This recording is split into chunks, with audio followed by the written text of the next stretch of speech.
Welcome back, friend.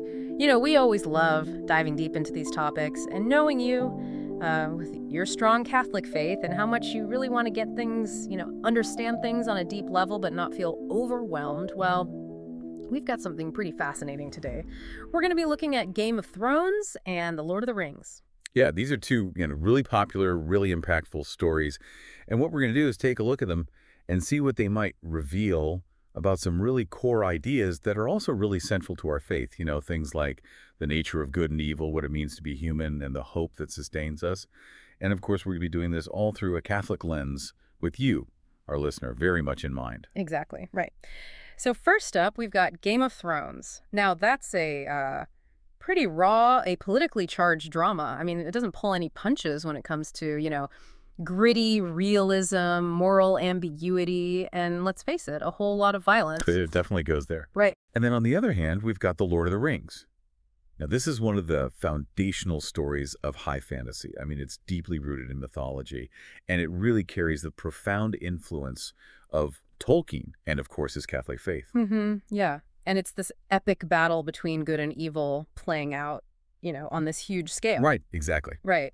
So our mission today is to really get to the heart of each of these narratives. We want to see what they tell us about these core questions, right? What is good? What is evil? What does it mean to be human? And, where do we find hope, especially from, like we said, from that Catholic perspective.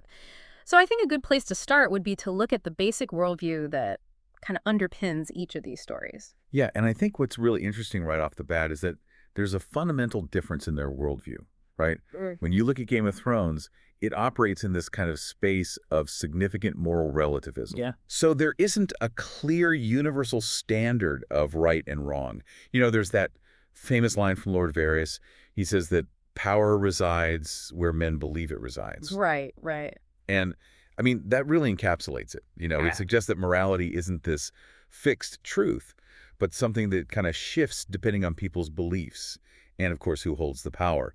Now, from a Catholic perspective, that's very different, right? Yeah. Because we believe in natural law, a kind of moral order that's inscribed on the human heart.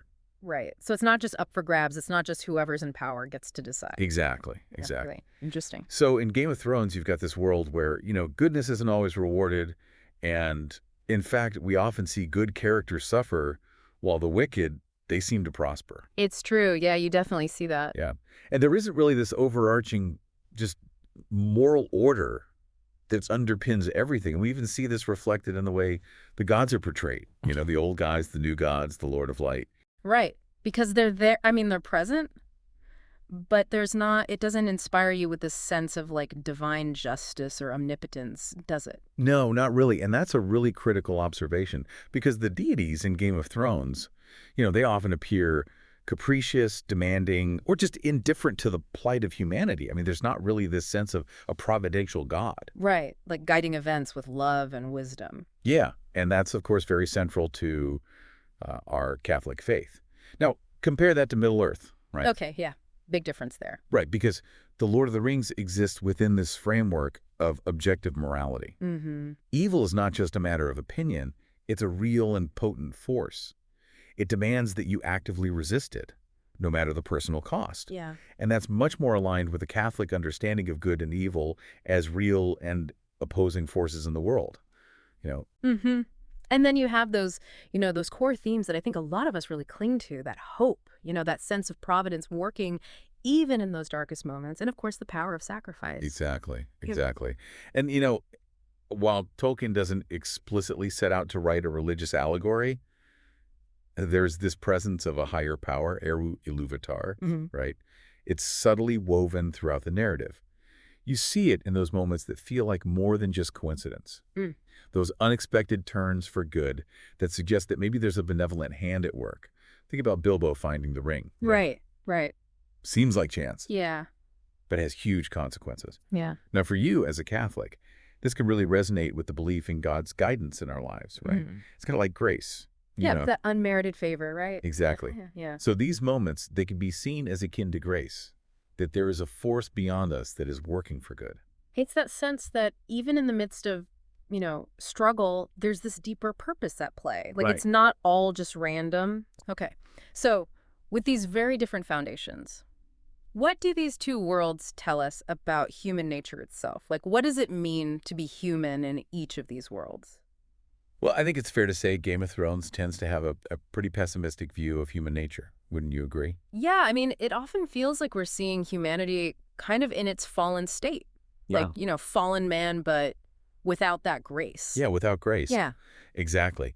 The characters are so driven by these basic negative impulses: lust, revenge, fear, unchecked ambition. It's true. You see it in so many of those storylines, right? The betrayals, the pursuit of power. It's like self-interest is the main motivator. Yeah, and it's often the most brutal kind of self-interest, right? Yes. Yeah. And even when we see genuine heroism, right, it's often short-lived or met with tragic consequences. That's true. Think about Ned Stark, his unwavering commitment to honor Right. And it leads to his downfall. leads to his downfall. Yeah. Or Jon Snow. I mean, he repeatedly faces these impossible choices that bring him so much suffering. It's like those characters who strive for what's right. They're often crushed by the very system they're trying to uphold. It really is. It's like the world itself in Game of Thrones just doesn't allow for true, lasting goodness to really flourish. Right. And you mentioned the absence of grace. I think it'd be helpful if you could just kind of elaborate on what you mean by that, especially for our listener who, they understand Catholic theology. Sure, sure. So in Catholic theology, grace is that divine assistance that helps us to live holy lives, right? It enables us to overcome sin, to grow in virtue. It's a free and undeserved gift from God. And when you look at Game of Thrones, you don't see much evidence of that kind of transformative power. Right. Characters rarely, if ever, exhibit this kind of sustained interchange towards greater goodness. Yeah. And there's also this absence of, what we call a sacramental vision. Okay. And this is this understanding within Catholicism that material things can actually be channels of God's grace, that our physical reality, it has spiritual significance. Right. In life in Westeros, it largely remains within this purely material realm. Yeah, it does. And that is very different from what we see in Middle-earth. Totally. In The Lord of the Rings, we see this idea of fallen man, but crucially with the potential for redemption. Okay. Right? So the characters struggle with their flaws, with temptation, but there's always this possibility of choosing good, of seeking forgiveness and striving for something higher. Right. And it's not easy, but it's there. It's possible. Exactly. Yeah. And Boromir, he's such a great example of this. I mean, he gives in to the temptation of the ring, but then you see this genuine remorse, Yeah. and he sacrifices himself to protect the hobbits. It's such a powerful moment. He falls, but then he gets back up. He kind of redeems himself. He does. He does. And even Gollum. Now, here's a figure who's deeply corrupted, right? Oh, yeah. But he's presented as this tragic creature. Mm. He's capable of those fleeting moments of pity. Right. And ultimately, he plays a crucial role in the destruction of the ring. Right. Which is interesting because you wouldn't expect that. You wouldn't think that he would be part of that. You wouldn't. But it's important to remember that his life was spared by Frodo. Right. Through an act of mercy. Through an act of mercy. And that has these huge implications. Huge implications. Yeah. Because it's precisely that act of mercy that allows for Gollum to ultimately, even if unintentionally, be the instrument of the ring's destruction. Okay. It's kind of this amazing illustration of how grace can work, right, in these mysterious ways, even through these flawed instruments. So it's not just about individual willpower, but it's about this element of something bigger than ourselves. Yes. Yes. Absolutely. Yeah, that's a great point. So let's shift gears a bit. Let's talk about the theme of power, because it's so central to the conflicts that we see in Game of Thrones. Absolutely. It's everywhere in Game of Thrones, right? Mm-hmm. And the overwhelming message seems to be power corrupts. Absolutely. Yeah. I mean, the Iron Throne itself becomes this symbol of destructive ambition. Right. It drives people to commit terrible acts of cruelty and betrayal in their pursuit of it. It's true. Yeah. And I think the most vivid example of this is Daenerys Targaryen. Right. I mean, she begins with these noble intentions. She wants to dismantle oppression. But as she gains power, she becomes more tyrannical. And, of course, it culminates in that horrific destruction of King's Landing. It's devastating. And it's a real warning, isn't it? It's a warning about how the pursuit of power, when it's divorced from virtue and compassion, can lead to utter moral devastation. Mm. And what's interesting in Game of Thrones is that suffering often feels gratuitous. It does. It's like it's for shock value rather than serving any redemptive purpose within the narrative. It's brutality for brutality's sake. Exactly. Exactly. And yeah, it leaves you feeling, I don't know, kind of empty. Empty, yeah. Now, contrast that with The Lord of the Rings. There, you see this idea that true power Yeah. is actually found in self-sacrifice and humility. Okay, so it's like it's flipped. It's the opposite. It's the opposite. And the One Ring, again, is a central symbol here. It represents this seductive and corrupting allure of domination. Mm-hmm.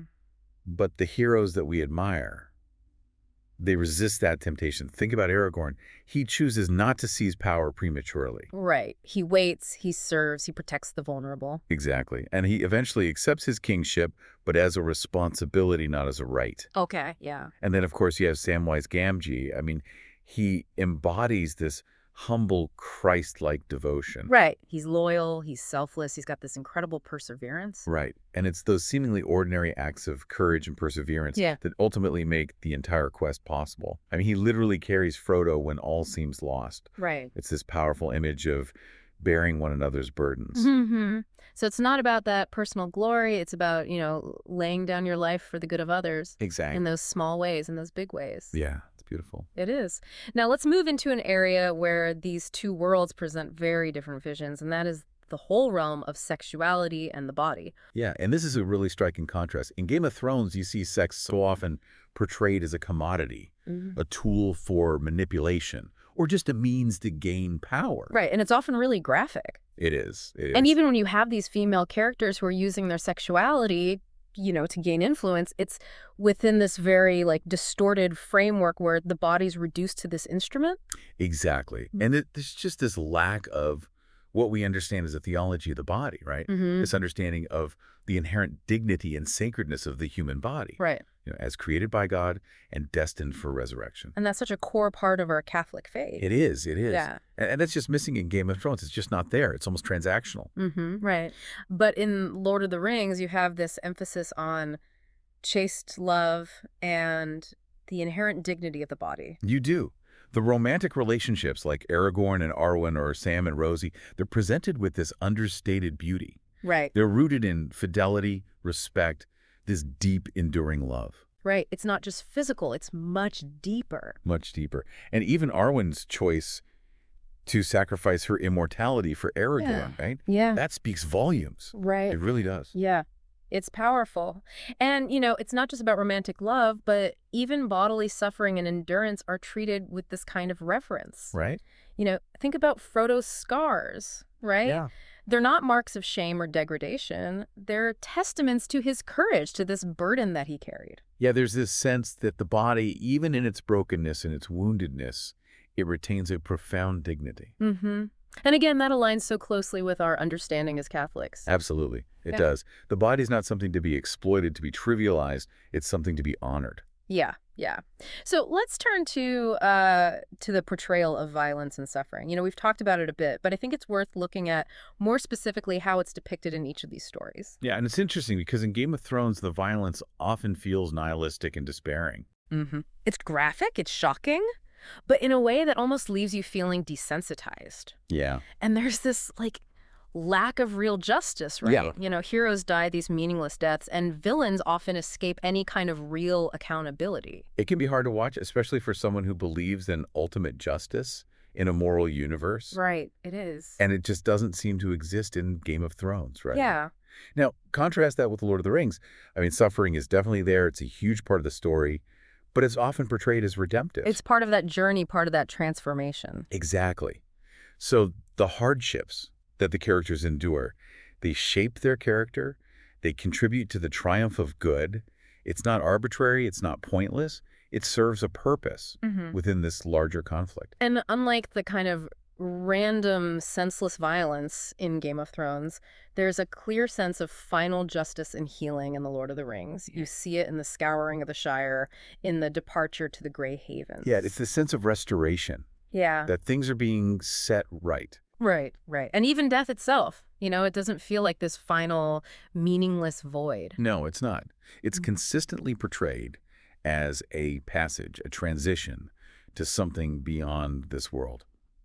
And of course, that resonates very deeply with Catholic beliefs about the afterlife and the hope of eternal life in Christ. It does. So as we wrap up our deep dive here, we've explored these two incredibly popular, but also very different worlds. I'm just curious from your perspective, which one do you think ultimately offers a perspective that's more aligned with, with our understanding as Catholics, with that worldview? That's a great question. I think, well, Game of Thrones is undeniably entertaining. It's got these intricate plots, these morally complex characters. It ultimately presents a world that's largely devoid of grace, of hope, of any real sense of transcendence.